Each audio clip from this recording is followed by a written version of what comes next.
Let's focus on Mission 2019, where the counting today has begun in crucial by-elections in Lok Sabha seats in Uttar Pradesh's Gorakhpur and Phulpur. The Gorakhpur Bypoll being seen as a prestige battle for Chief Minister Yogi Adityanath, who has been elected from the seat for 5 consecutive terms. The BJP's candidate here, Upendra Dutt Shukla, is already leading by more than 11,500 votes. So the BJP looking set to retain Gorakhpur. But it is Phulpur where the story is building up. A seat vacated by the BJP's Deputy Chief Minister Keshav Prasad Maurya. And here it is the Samajwadi Party which is leading now as part of an alliance with the Bhabhua Samaj Party. The lead at the moment is still over 2,000 votes. If the SP-BSP alliance passes this test, then a greater alliance against the BJP for the general election in Uttar Pradesh is not being ruled out. So इसी प्रकार की वंशवाद, जातिवाद और परिवारवाद की राजनीति ने उत्तर प्रदेश की राजनीति को, व्यवस्था को अधिकाधिक भ्रष्ट बनाया था। इस प्रकार के अपवित्र सोसेबाजी और सौदेबाजी ने ही प्रदेश की राजनीति को भ्रष्ट किया था। प्रदेश में अराजकता और जंगल राज की स्थिति पैदा की थी। 2014 और 2017 में प्रदेश की जनता इसे खारिज कर चुकी है और अब इस प्रकार के सौदेबाजी के लिए प्रदेश में कोई जगह नहीं है। मोदी लहर तब भी थी, मोदी लहर अब भी है और मोदी लहर 2019 में भी रहेगी। जहां तक सपा बसपा के गठबंधन की बात है, मैं स्पष्ट तौर से कह सकता हूं कि यह जो गठबंधन हुआ है, इसकी हवा फूलपुर और गोरखपुर का उपचुनाव निकाल देगा। और मुझे पूरा यहाँ की जनता पर, यहाँ के मतदाता पर भरोसा है कि समाजवादी पार्टी और बहुजन समाज पार्टी का जो गठबंधन है वह स्वार्थ का गठबंधन है। वह ऐसा गठबंधन किया गया है जिस गठबंधन का लक्ष्य केवल एकमात्र है कि माननीय नरेंद्र मोदी जी के नेतृत्व में जो देश दुनिया में प्रथम स्थान की ओर बढ़ रहा है, उसको कैसे रोका जाए। कांग्रेस की अपनी ताकत है, अपनी क्षमता है। नेहरू जी की कर्मभूमि रही है। हम अपनी अलग पहचान बनाना चाहते थे और दिखाना चाहते थे कि हम लोग मजबूती से यहाँ लड़ रहे हैं। काफ़ी चांसेस है, लोगों का बड़ा सपोर्ट है, बड़ी मदद है। और अब की बार चूंकि लोग चाहते हैं परिवर्तन होना, बस वो कांग्रेस इनको सही पार्टी नजर आ रही है कि दिल्ली का मामला है, इसलिए कांग्रेस को सपोर्ट करेंगे। Security arrangements are in full swing. You can see CRPF personnel along with police personnel who have been deployed outside the counting center here at Mundir Mandi in the Phulpur area. This is a very prestigious seat. Jawaharlal Nehru, the first Prime Minister of India, was the one who actually was always symbolic of this seat because he fought from it many times. But ever since then, Congress has been unable to retain this seat, and now the BJP is looking to. okay, let's go straight across to Moshmi Singh, who's joining us live. That was earlier this morning when she was looking at the security arrangements that were there. She has candidates there in Phulpur or voters there to just get a mood. Why is Phulpur just outside Allahabad become such an important constituency? Remember in 1987, a by-election where VP Singh won in Allahabad had sparked off the VP wave across the country. What happens in Phulpur could also have an impact at least on Uttar Pradesh's politics dominated by the BJP in recent years. Moshmi Singh, the last time we spoke to you, the Samajwadi Party was still ahead by 2,000 votes. As of now, what is the situation in terms, what are you picking up in terms of leads at the moment there? Let me tell you, Rajdeep, that the lead is now about 2,500, and Phulpur is not only known for making the political bigwigs win, but it is also known to make bigwigs bite the dust here, from Janeshwar Mishra to Ram Manohar Lohia to Vijay Lakshmi Pandit. They have all lost their elections in Phulpur, and when BJP, if the BJP loses, it will be a loss for not only Kaushalendra Patel but also for Keshav Prasad Maurya and the CM, UP CM. We are joined by Kaushalendra Patel, who is actually vehemently denying the fact that these are any major trends that are coming. In fact, these are initial trends, and we'll just take his reaction. Sir, how do you see these initial leads that are coming in? Will this trend remain, or do you think that it is just an initial thing and you are rubbishing it? Very soon you will see that BJP is leading. This counting is going on in a particular pocket, and let's proceed this counting we will win this election. I am quite confident because I have campaigned among the people and people has supported me. The public of the Phulpur has supported me. So I am quite confident that BJP is going to win this election. Kaushlin ji, the BJP fought here on a very high tempo. You know, Mr. Maurya said that we'll increase our victory margin. In Gorakhpur, the BJP is leading.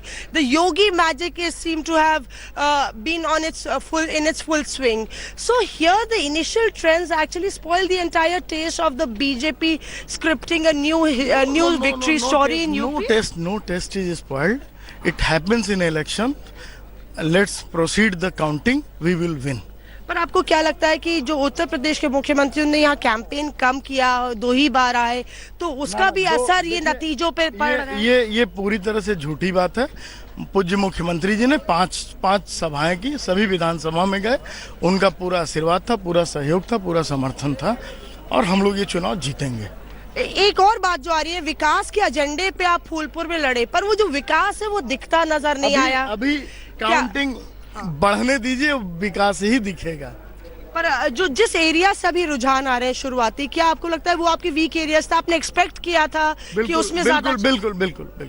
कौन से इलाकों में आपने expect किया? अभी आप देखेंगे कि मतगणना आगे बढ़ने दीजिए, हम जीतेंगे। तो कितना विक्ट्री मार्जिन आप कैलकुलेट कर रहे हैं? 1+। अच्छा, ये सपा और बसपा का जो साथ आना था, दोनों लोग साथ आए, वो कहीं ना कहीं आपको लगता है ज्यादा एक फॉर्मिडेबल अपोनेंट बने? वो अप्रासंगिक हो जाएंगे क्योंकि 25 साल बाद वो लोग साथ आए और एक तरह से अगर कहें तो कास्ट कॉम्बिनेशन भी अप्रासंगिक हो जाएंगे। आप निश्चिंत रहिए। दूसरा जो आपके विरुद्ध चाहता है कि पटेल डोमिनेटेड एरिया है, सपा बसपा का भी कैंडिडेट पटेल है, आप भी पटेल है, उसको किस तरह से देखते हैं? नहीं, पटेलों का वोट तो पूरी तरह से मेरे साथ था। लगभग 90% पटेलों ने मुझे मतदान किया है और मैं पूरी तरह से आश्वस्त हूं कि ये चुनाव मैं जीतूंगा। क्या ये भी एक फैक्टर है कि जो कैंडिडेट्स यहाँ पे हैं वो बाहरी कैंडिडेट्स ज्यादा हैं आप पास? So Kaushlin Patel clearly maintaining, Rajdeep, that these are just initial trends and some weak areas where the counting has taken place. Those were his weak areas and he'll really pull it up as the counting proceeds. Even as we talk, you know, there is a strong buzz here at the counting center with the trends actually being a departure from the expectations. It was expected that BJP would actually start leading in the initial trends, and as soon as we got those numbers, there was a buzz from the media stand to all those agents who had come back. So we'll get you the latest update from Ground Zero. Rajdeep, over to the studio.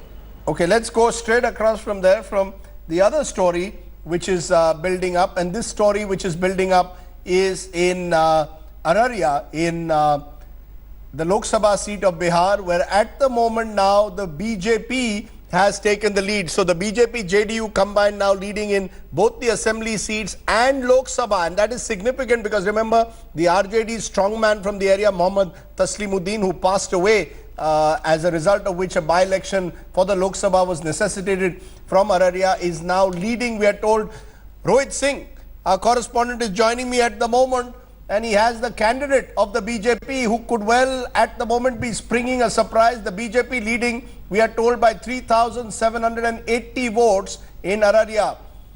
Let's try and go straight across to Rohit Singh, who is joining us at the moment from Araria, where in the Bypoll counting the BJP now leading by almost 4,000 votes. So the good news for the BJP is coming from Araria, and there Taslimuddin's son, who had taken over and contesting. He had won an assembly election in 2015. He's now contesting Lok Sabha. As of now, it's the BJP though which has taken the lead in Araria. So the news there is that the JDU BJP alliance now leading in both assembly and Lok Sabha. Rohit Singh joining me. Rohit, clearly the BJP now taking the lead in Araria. So that gives the BJP some kind of momentum in Bihar. The alliance of Nitish Kumar, he seems at the moment to be passing his first big test.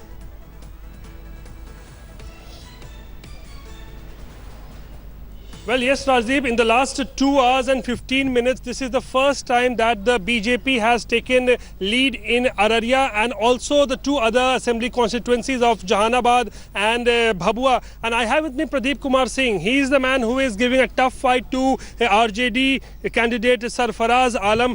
Pradeep ji, पिछले 2 घंटे से सरफराज आलम आगे चल रहे थे, लेकिन अभी पहली बार ऐसा हुआ है कि तकरीबन 4000 वोट से अब आप आगे चल रहे हैं। नहीं, अभी तक तो पूरा रिजल्ट भी नहीं आया था, तो अभी रिजल्ट आया है। अभी रिजल्ट आया है, आगे चल रहा है। तभी तो वो गलत चल रहा था, कोई आया भी नहीं था रिजल्ट। आपको लगता है कि नीतीश कुमार के वापस एनडीए में आने से आपको फायदा होगा, क्योंकि आप पिछले बार 2014 में हार गए थे चुनाव तस्लीमुद्दीन से, उस समय नीतीश कुमार आपके साथ नहीं थे एनडीए में? बिल्कुल, नीतीश कुमार जी के आने से एनडीए मजबूत हुआ और काफ़ी मतदाता ने सूझबूझ से मतदान किया है और इंडिया की जीत होगी। वजह क्या लगती है, क्योंकि ये गढ़ तो एक तरीके से बोले मुस्लिम यादव बहुल इलाका है, 50% से ज़्यादा वोट इनका है, आरजेडी का गढ़ है, इसमें अगर आप जीत पाते हैं तो इसकी वजह क्या होगी, जैसा भी ट्रेंड्स बता रहे हैं? इसका वजह यही है कि सरकार पर भरोसा करती है। बिहार की सरकार और देश की सरकार आदरणीय नरेंद्र मोदी के नेतृत्व पर जनता को उम्मीद है कि इन्हीं से विकास होगा, इन्हीं से विकास का गाड़ी आगे बढ़ेगी, उस पर भरोसा करती है। इसलिए विकास के नाम पे सारे समीकरण को ध्वस्त करके मतदाताओं ने मतदान किया। मोदी फैक्टर कहीं काम कर रहा है कहीं भी? बिल्कुल कर रहा है। मोदी जी जो है, मोदी जी के नाम पे और नीतीश जी के नाम पे, इंडिया गठबंधन के नाम पे मतदाताओं ने मतदान किया है और भारी संख्या में बढ़िया मतदान किया है। सोच समझ के मतदान किया है कि अगर इंडिया के प्रत्याशी जीत के जाता है तो फिर से अररिया का विकास का काम शुरू होगा, इसलिए विकास के नाम पे वोट दिया। रुझान जो आ रहे हैं, आपको लगता है ये पूरा फाइनल रिजल्ट भी ऐसा ही कुछ होगा? बिल्कुल, फाइनल भी ऐसा ही होना चाहिए, ये मुझे पूरी उम्मीद है। Well, Rajdeep, Pradeep Kumar Singh extremely confident now, because for the last 2 hours he was trailing behind Sarfaraz Alam, but now for the first time he's taken a lead of 4,000 votes, and he is assured that this trend will also result into the final outcome at the end of the day. Let me go to the BJP headquarters. Paulomi Saha has been standing by for a while there now. Paulomi, how is the BJP central leadership looking at what's been happening in Bihar and UP? Do they actually believe that these results will have any impact on equations at the center?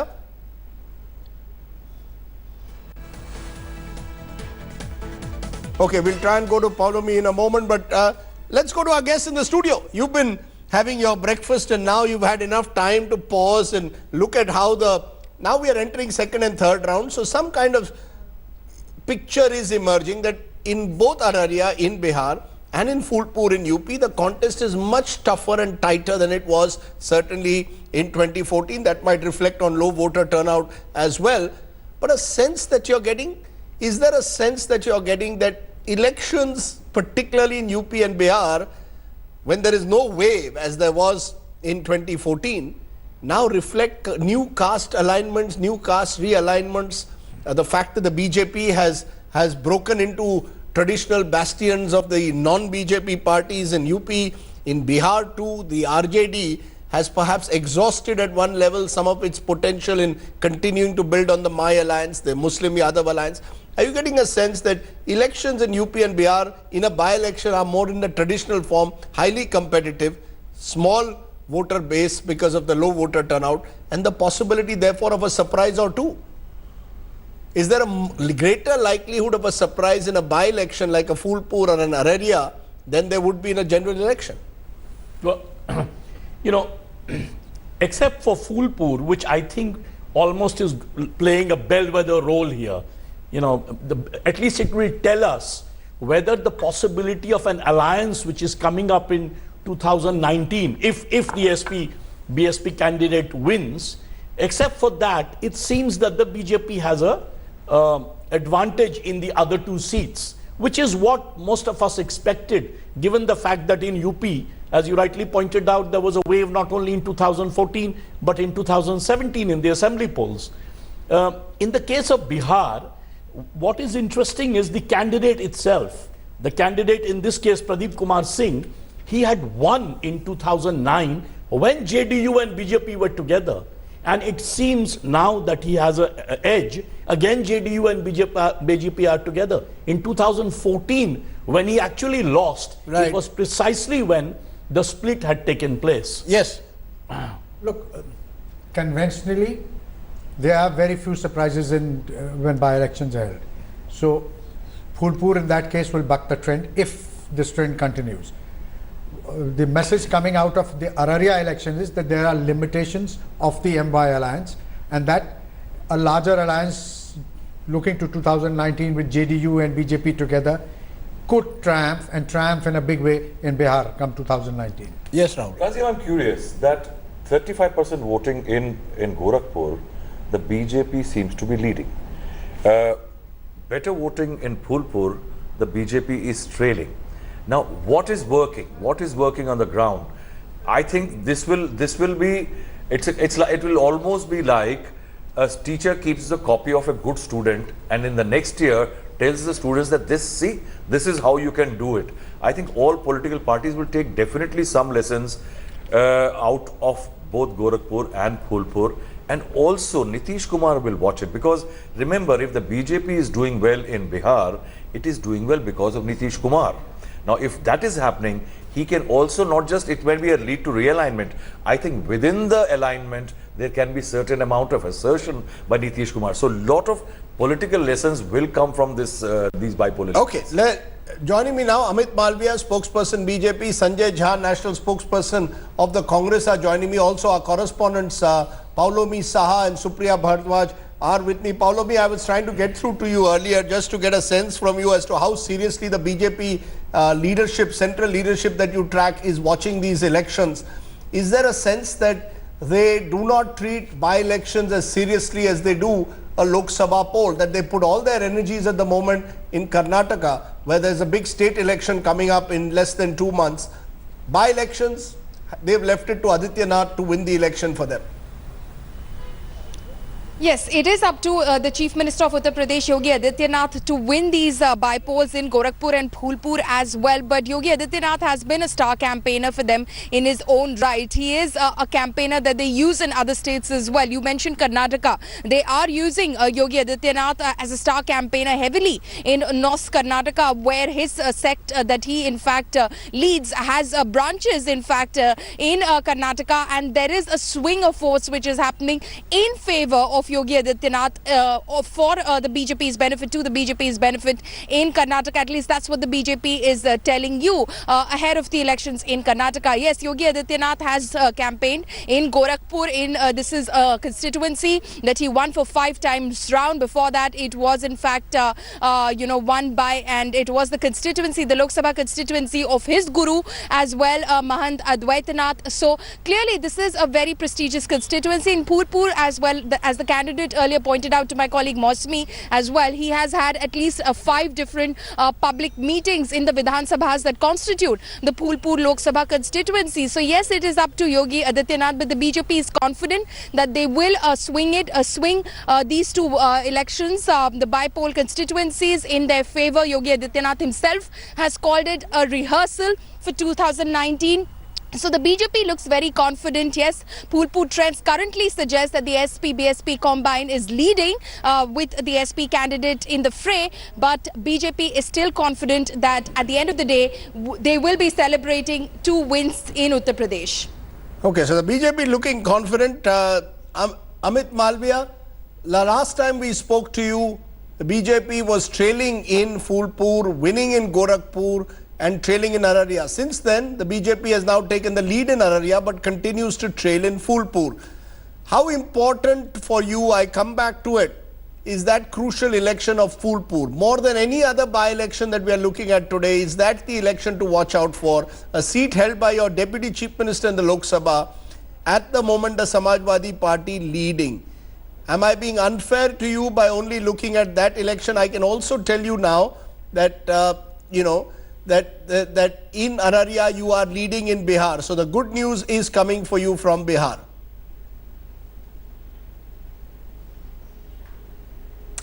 Rajdeep, before I can go to Phulpur, I just want to make a quick point on Bihar. You see, in the 2014 Lok Sabha election, the BJP and its ally, the LJP, did quite well in the state.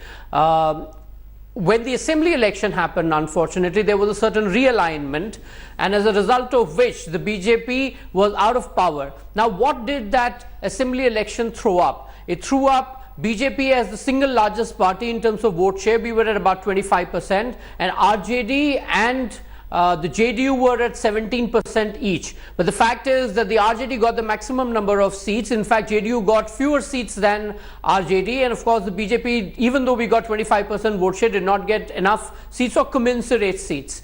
Now, after the alignment that happened, since Mr. Nitish Kumar realized that RJD was really bringing the state down, was pulling his government down, what seems to be now happening, and that's also quite evident in the results that we are seeing in Araria and the two assembly seats, is that the BJP and the JDU have taken lead in all those three seats when two of them were held by the RJD. It just tells you that the BJP-JDU alliance in Bihar is a complementary one. It works on the ground, it works in governance, and I think that's what the Bihar elections are going to throw up as the big learning, and hopefully this will be the trend for many years to come in Bihar.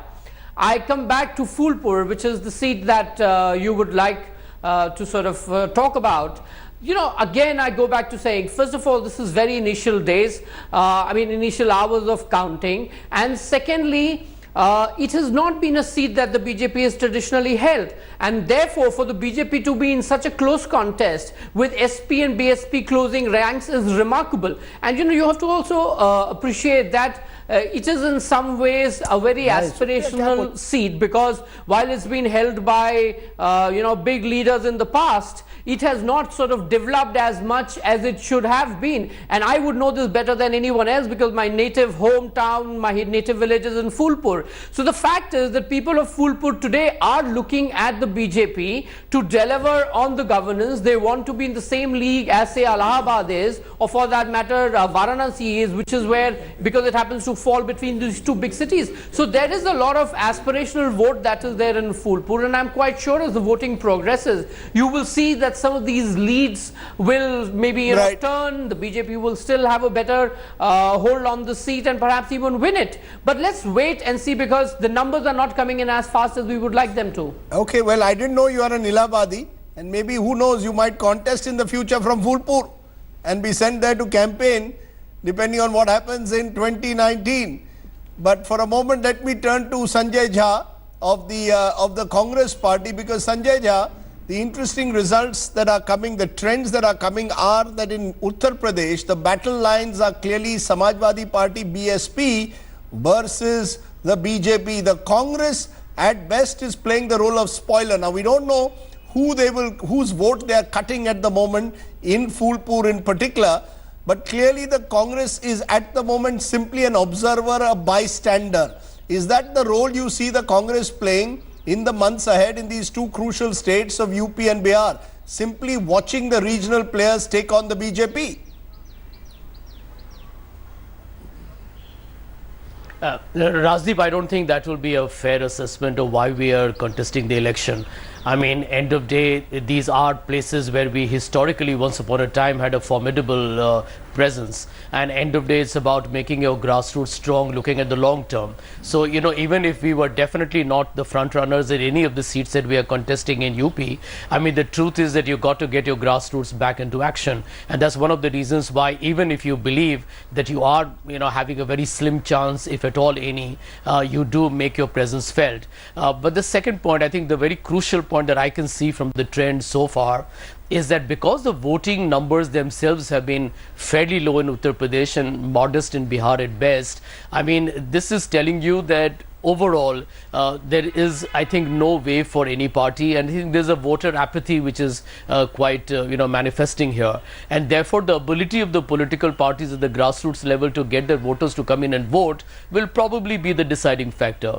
But I do believe that where Gorakhpur and Phulpur are concerned, I think the margins are significant, even for that matter in Bihar. I mean, even if we retain the seats in Jehanabad or Araria, I think the crucial parties, are the margins increasing, are they dissipating, or are they stable? So I think these are still early moments yet, but I can today It's a political party that has been able to mobilize its voters to come and vote, where it's pretty evident that their motivation was not enough. Otherwise, you wouldn't have had such a low voter turnout. I think that will be the critical deciding factor. But there is no denying that where Gorakhpur and Phulpur is concerned, I saw the margins were humongous in the Lok Sabha elections. Now, if they are diminishing, or if Samajwadi wins Phulpur, I think there's a distinct message emerging there. You know, it is about, in a sense, the margin as well. I know there are no moral victories in politics, as the Congress would like to believe after Gujarat, but when you were decimated in 2014, then you hold on to any fig leaf of hope in a way. So whatever happens today in Phulpur, the fact that it is a tight race will clearly send out the message that Uttar Pradesh 2019 is not quite a done deal. And many believe that the road to power, including for the BJP, lies through UP. That whatever else happens in the rest of the country, those 73 seats that the BJP got in UP made the decisive difference to give the BJP a majority on their own in 2014. Would I be right in saying that Uttar Pradesh is going to be the battleground of 2019 more than any other state? Largest, most populous state, but also the state where the BJP has the most at stake. 73 seats. Any decline in Uttar Pradesh could mean losing your majority at the center. Well, as far as the opposition is concerned, they believe, rightly or wrongly, I don't know, but they believe that if they can stop the BJP, if they can prevent the BJP from repeating 2014, their job is half done. Their chances of preventing Mr. Modi from getting a second term become all the much. Is it about preventing Modi or is it about preventing BJP? Let's be clear. There is one view within the opposition is how do we bring the BJP on its own below 220, in which case the possibility exists of a non-Modi BJP Prime Minister. Is that the goal of the opposition? To bring the BJP down in states like Rajasthan, Jharkhand, Uttar Pradesh, Bihar, Maharashtra, Gujarat, states which they swept last time, bring them down by 50-60 seats, so you have the possibility of a non-Modi BJP. Is the fear of Modi what is driving all calculations? The glue that will bind all these disparate opposition elements together is the fear of Mr. Narendra Modi, or the antipathy for Mr. Modi. Not so much the BJP as much as Mr. Modi. Yes, primarily Mr. Modi and Mr. Shah. They believe that if Mr. Modi gets a second term, all these political parties will be decimated. Therefore, Mayawati is willing to forget for the time being the attempt on her life by the SP. Therefore, an NCP is willing to forgive the Congress. Therefore, a Mamata Banerjee it could be willing to do business with the Congress party. It's purely survival instinct, Rajdeep. And if they do well in Phulpur, this could provide the template for 2019 in Uttar Pradesh. Okay, I want to also focus on a key player. Not just Narendra Modi, who we've been speaking about, but Yogi Adityanath. Remember, he became a surprise choice as Chief Minister of UP after the BJP swept the assembly election with 325 seats, a 3/4 majority in the state. Now, for Yogi Adityanath, Gorakhpur is his bastion. This is where he's won 5 consecutive elections. It's a constituency that he's treated as his own. Ashutosh Mishra, our correspondent, is in Gorakhpur with BJP supporters. Ashutosh, no Adityanath there to vote for, but still very much looking like a BJP bastion. The BJP lead is increasing in Gorakhpur as we speak by the minute. But Rajdeep will also have to see that increasing in vote share, does it match to the tally what Yogi Adityanath had in 2014, because then it was the margin percentage was more than 50, and here it seems that it is getting a tough fight as far as the rural belt is concerned. Let me also tell you that in rural sector of this Gorakhpur, there is one rural Gorakhpur constituency where the BJP's margin half an hour before was hardly 400. So overall the BJP has maintained the lead of 10,000 voters, and since the BJP supporters supporters here are very well confident that it is going to be victory of Yogi Adityanath, because it was not only a battle of prestige for Yogi and BJP, but also, you know, that litmus test that was the social engineering tried out by SP and BSP. Other side, what is happening here in Gorakhpur at counting center, that the officials are actually not able to come out with the final tally. So that is why, you know, reason of delay for we are not actually getting the clear picture what is happening here in Gorakhpur. But at this moment, since they are confident, BJP has maintained, you know, a well number, not as good as what they had in 2014. But this is a, you know, moment for BJP. These supporters, those who have come out with saffron, with white, all these local leaders. ये बताइए कि 14 के मुकाबले जो margin है वो उतना बड़ा नहीं है, लेकिन फिर भी बीजेपी यहाँ आगे है। कई दलों को मिलाकर के यहाँ लोग लड़ना चाहे, आपसे कहना यह है कि ये गोरे और कालों की लड़ाई नहीं है, जात पात की लड़ाई नहीं है, माननीय नरेंद्र मोदी के विकास की लड़ाई है। मठ का प्रभाव गोरखपुर पे जो रहा है वो क्या कुछ कमजोर हुआ, क्योंकि योगी 11 से ज्यादा रैलियां की, 5 विधानसभाएं कुल मिलाकर के, लेकिन ग्रामीण जगहों पर जो मार्जिन है वो भी बहुत ज्यादा कम हुआ है। नहीं, कहीं कम नहीं हुआ है। योगी अभी वैसे ही प्रभावशाली हैं जैसे पहले थे। आज तो गोरखपुर की जनता केवल विकास का, गोरखपुर को फिर कोई मुख्यमंत्री मिलेगा कि नहीं मिलेगा, आज जनता इस भाव से वोट दी है कि हमें मुख्यमंत्री मिले हुए हैं। हमारा माना जा रहा है कि बीजेपी जीत सकती है गोरखपुर, लेकिन अगर मार्जिन उस रेशियो में नहीं हुआ जो 14 में था, तो क्या संदेश जाएगा? माननीय योगी आदित्यनाथ जी के नेतृत्व में जो भारतीय जनता पार्टी यहाँ चुनाव लड़ रही है, यह मार्जिन और भी बढ़ेगा। गोरखपुर की जनता अपने मान और सम्मान की लड़ाई, उम्मीद है मार्जिन बढ़ेगा। यस, बढ़ रहा है और बढ़ेगा।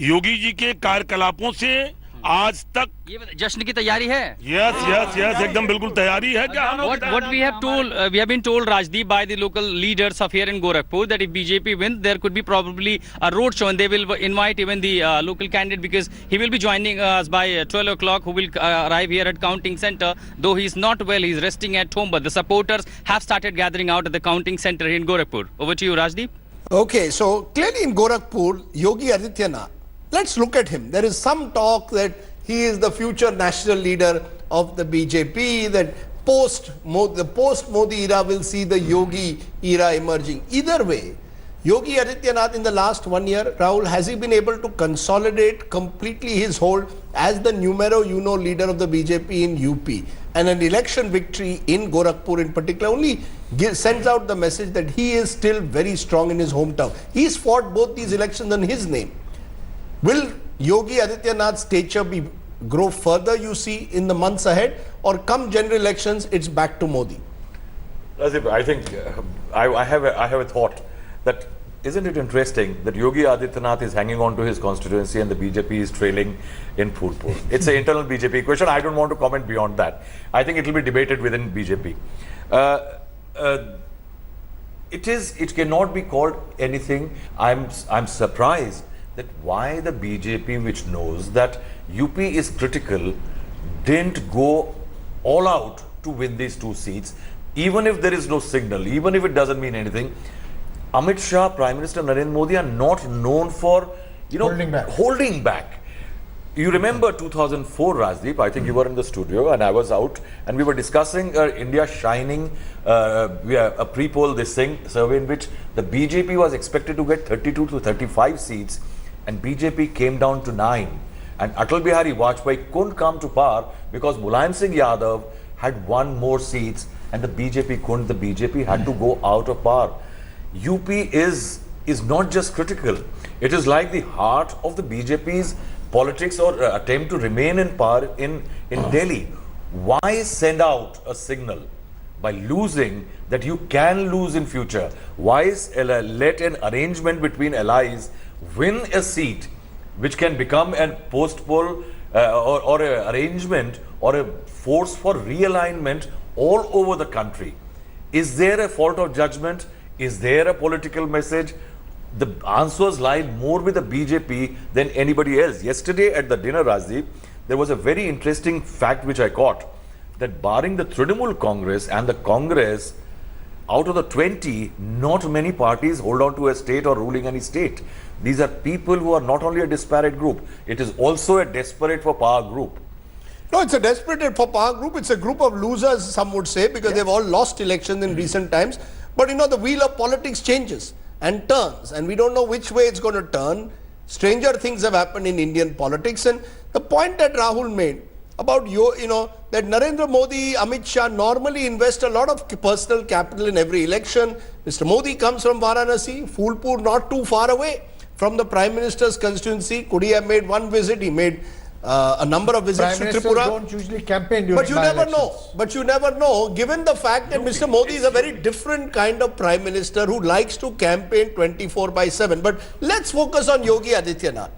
For Yogi Adityanath, has he been able to build himself as the #1 leader today of UP? Someone who a year ago was a surprise choice, a controversial choice in many ways. Today he's trying to project himself as tough on law and order, someone who's trying to get UP on the right track. Is he being able to build, in your view, a kind of mass base, or is it, as his critics allege, creating a Thakurwad, not being able to actually become this kind of leader for groups who voted for the BJP in 2017 but don't necessarily see Yogi Adityanath as their representative?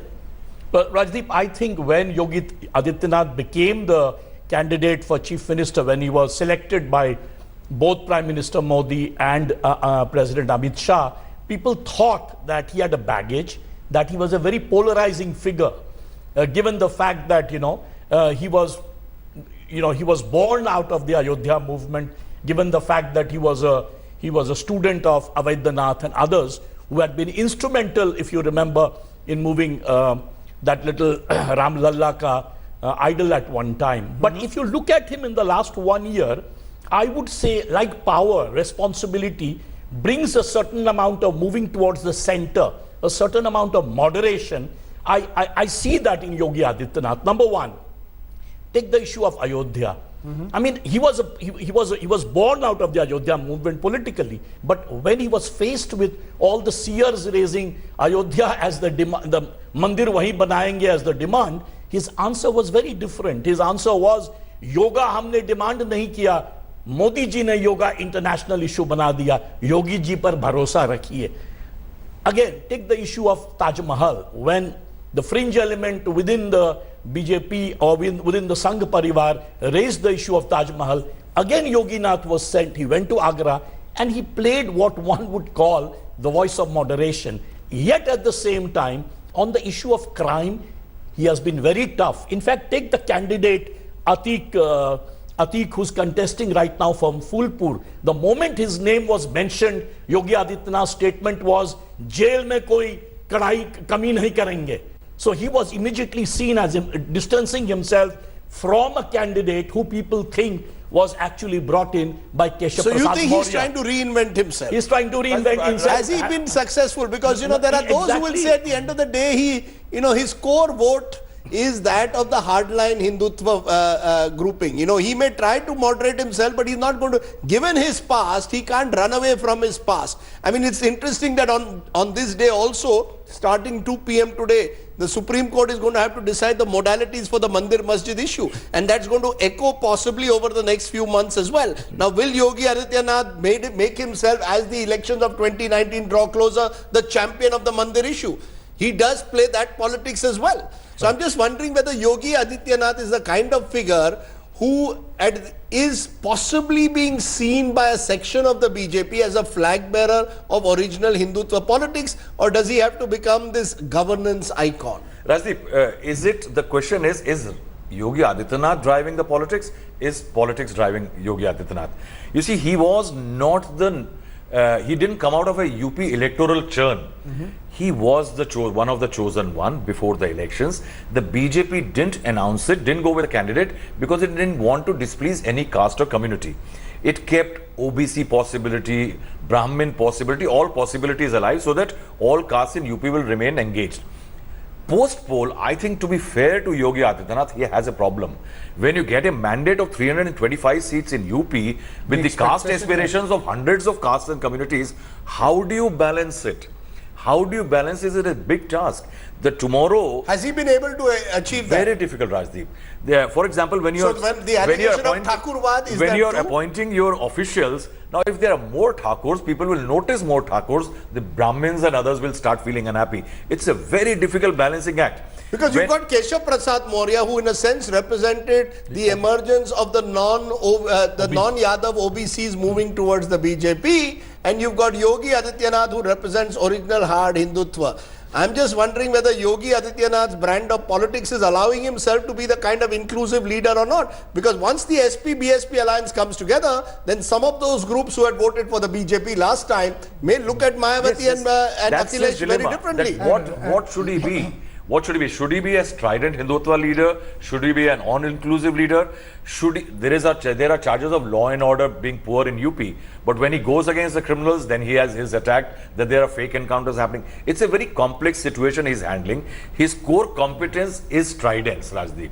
I think as Chief Minister, he will continue being a slightly more inclusive leader, but as elections approach, as the Mandir verdict, possibly if it comes, then it will certainly be a different Yogi Adityanath. When it comes under stress, if the alliance, opposition alliance begins to gain traction and he starts coming under stress, that's the real test. Will he continue with this moderation or will he revert to type? Okay, I want to ask you that, Amit Malviya. How are we to see this election in the context of Yogi Adityanath's leadership? He is a polarizing figure. Can he emerge as a leader? Has he emerged in your view as a leader in his own right? Is Uttar Pradesh now being seen as Yogi Adityanath's state? Or do you still need a Narendra Modi and an Amit Shah to come there, come general election time, to build a kind of BJP or dare one say a Mandir wave?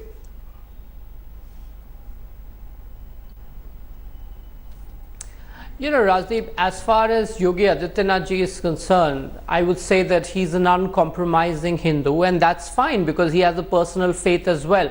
And as far as his popularity goes, I think he was popular even before he became the Chief Minister, and I think that might be one of the reasons why he was picked up by the leadership to represent the state. And let's not forget, he's been a 5-time member of parliament. His record in the parliament of the BJP, sorry to intervene. You're saying he was such a popular leader. I don't doubt that, but he was not even on the posters of the BJP in the 2017 campaign of the assembly election. You brought him in post-election. I'm just trying to understand now, what is the role that Yogi Adityanath you see playing? Is he your mascot for all, UP? We fought the election without a chief ministerial face in Uttar Pradesh. The fact that he heads the Gorakhnath Mutt, which has huge acceptability across the country, whether it is Karnataka or Tripura, there are followers of his sect and they revere him. And now as a strong administrator who has been successful in taking everybody along, who has, as many panelists in your program have said, has been the voice of moderation, if you like. He's also been someone who's been able to unite a lot of disparate caste groups because of his uncompromising focus on delivering governance without any bias or without any favors. I think that's really very important. I also disagree with Rahul when he says that, oh, you know, there is a criticism against the Chief Minister for perpetuating Thakurwad. Now look at the Gorakhpur seat. It has been given to somebody who's not a Thakur. So, you know, we shouldn't be, you know, prejudiced about how he's running his administration, because at the end of the day, there is a very large party system, which is in a cadre-based party like BJP, which works effectively. There is a core committee, there is parliamentary board, there's election commission. So, you know, there are several places where a lot of these things are discussed. It's not a one-man show like the SP or BSP are, and therefore, you know, in the BJP things happen much differently. As far as coming back to let me go to Sanjay Jha. In Uttar Pradesh, no, let me go to Sanjay Jha because he wants to respond to your Yogi Adityanath point. Sanjay Jha, you're hearing Amit Malviya saying the BJP is not a one-man show. They don't put all their eggs in Yogi Adityanath's basket. And the Congress has, and parties like the Congress have tried to target Yogi Adityanath as a polarizing figure. The fact though is that he enjoys also, according to reports, anecdotal reports, certainly a relatively high level of popularity. So this election, if the BJP wins both Phulpur and Gorakhpur, they're trailing at the moment in Phulpur, only will enhance Yogi's stature. If on the other hand they lose Phulpur, it may raise question marks. You know, Rajdeep, I think it should be very disconcerting to any citizen of India to see that Yogi Adityanath as the Chief Minister of Uttar Pradesh, where you have 18% a Muslim population, 37 million Muslims live there. I mean, it would have been one of the biggest Muslim countries if Uttar Pradesh was an independent country. And what does Yogi Adityanath say? He says, I don't celebrate Eid. So, you know, I agree with Amit Malviya when he says he's an uncompromising Hindu, but I think he's a Hindutva character, not a Hindu. I think these are basic statements of very hardline intolerance. In fact, his entity that he ran, and in fact very independent of the RSS and the BJP, has a history of being even more violent. I mean, we all know that he was arrested for riots that happened in Gorakhpur in 2007. So you are talking about a very dangerous development somewhere that is now being treated as, you know, fairly much a new normal, that a chief minister of one of the largest states of India, politically very, very relevant to the BJP, has a leader who is clearly very exclusionary in his political leanings. And I think that's something that we should worry about, irrespective, I would say irrespective of which way the electoral outcomes go. But I also believe that somewhere down the line, such communal politics has a limited shelf life. Now, what we have to think about, and definitely what has emerged in the dinner meeting that happened yesterday, I can tell you this for a fact, that I think all political parties are recognizing that irrespective of what our differences may be at the ground level, there is a larger threat emerging to India in terms of the statements made about changing the constitution, or a prime minister who very often chooses to be silent when the country is burning on many social issues. I think these are things that I think end of day are more mainstream than just a couple of election results. Leads at the moment now coming in from Phulpur. The margin is now slowly risen to about 3,000 votes. The Samajwadi Party candidate supported by the BSP is leading by 3,000 votes in Phulpur. In Gorakhpur, the BJP is leading comfortably by more than 10,000 votes. In Araria at the moment, it is the BJP which is leading, but in Jehanabad, the RJD has taken the lead over the Janata Dal United at the moment. But the real story, in a way, is Araria, the BJP's lead, but even more than that, Phulpur. Remember, this is a seat which the BJP won by more than 3 lakh votes. Its Deputy Chief Minister Keshav Prasad Maurya had won it, but this time it appears in a tough fight. The Samajwadi Party has the slight lead. The big headline then, SP-BSP is the only way to stop Narendra Modi's juggernaut for the opposition in UP as of now, if these leads remain. Minor amendment. Yes. Alliance is the only way of defeating the BJP or preventing the BJP of coming back to power. So arithmetic over chemistry at the moment. It's the arithmetic of an SP-BSP alliance. Two parties that do have a 24-25% core vote in UP. Even in their worst times, they've had a 20%, unlike the Congress. And therefore, together, they come to 45-50%. Defeating them will require an unusual amount of chemistry.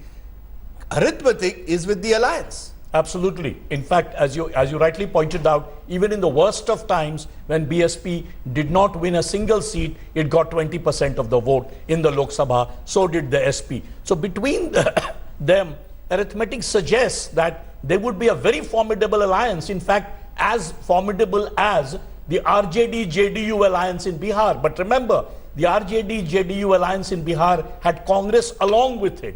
This time in Phulpur, or for that matter in Gorakhpur, the Congress has put up a third candidate. I would still argue that that ends up weakening the alliance versus a dominant party, the BJP.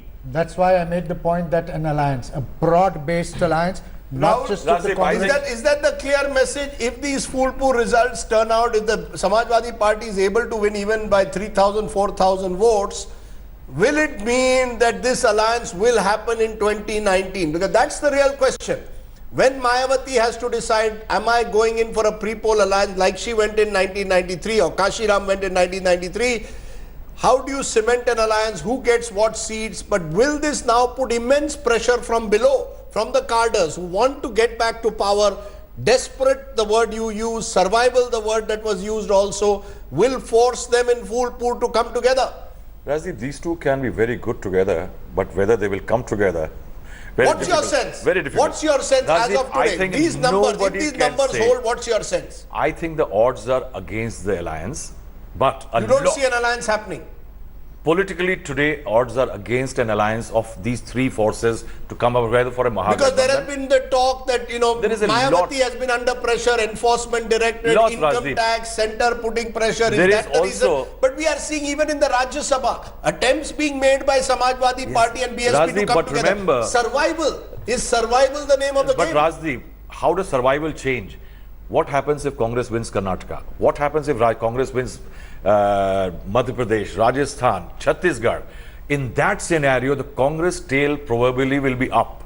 Will Congress act as a glue between these players, try to bring all of them together, or Rahul Gandhi will be more upbeat about him taking a solo path, winning a 2019 election? Pictures can change in politics. I think the BJP has to do very badly, BJP has to do very well, and perhaps that can actually bring all these players together. The BJP's rise has brought them till this point. I think they can get closer if the BJP wins Karnataka. That will be sending alarm bells ringing in the opposition camp. Well, as of now, reports from Karnataka suggest the BJP could well be pulling ahead of the Congress, but we don't know. This is still early days in Karnataka. But yes, Javed, you wanted to make a point. I'm going to argue the converse. Yes. That if the Congress does well in all these, in Rajasthan, Madhya Pradesh, Chhattisgarh and Karnataka, then they can bring everybody together. But the Congress, that doesn't necessarily mean that the Congress's chances have suddenly shot up in Uttar Pradesh. Congress should not lose sight of the ground realities that in Uttar Pradesh and in Bihar, it is the junior partner. And if it wants to play a larger role at the center, it should be willing to concede ground where it should. National parties, Rajdeep, have always dominated alliances. It is important for national parties, when they are not doing very well, to take a backseat role. Maybe become the chairperson, as Sonia Gandhi is, of the UPA alliance, but at the same time, not go ahead and sort of announce a PM candidate, number one. And number two, try and concede seats to smaller players who need to survive in politics much more than national players. So Congress has to play a very, very sagacious, a role if they want to beat the BJP, which is the emerging dominant party. They have to play what one would call a magnanimous role. They have to concede seats to allies, which they did in Bihar, for example, in the last assembly election, and they did very well. That means you have to chew and swallow the pride and ego like the sandwich of yours. They need to decide what is their priority. Is their priority defeating the BJP, preventing Narendra Modi a second term, or is their priority that the Congress should contest the next number of seats? Okay, picture abhi baki hai dost. That's what we can say. Long way to go. Much water will flow under the river Ganges before the 2019 elections. Mayawati, Akhilesh, Narendra Modi, Yogi Adityanath expect the waters of UP to churn as always. Thanks for watching the video. For more such news and updates, please like, share and subscribe to India Today. Also check out our other great videos from our channel. We know you will love to.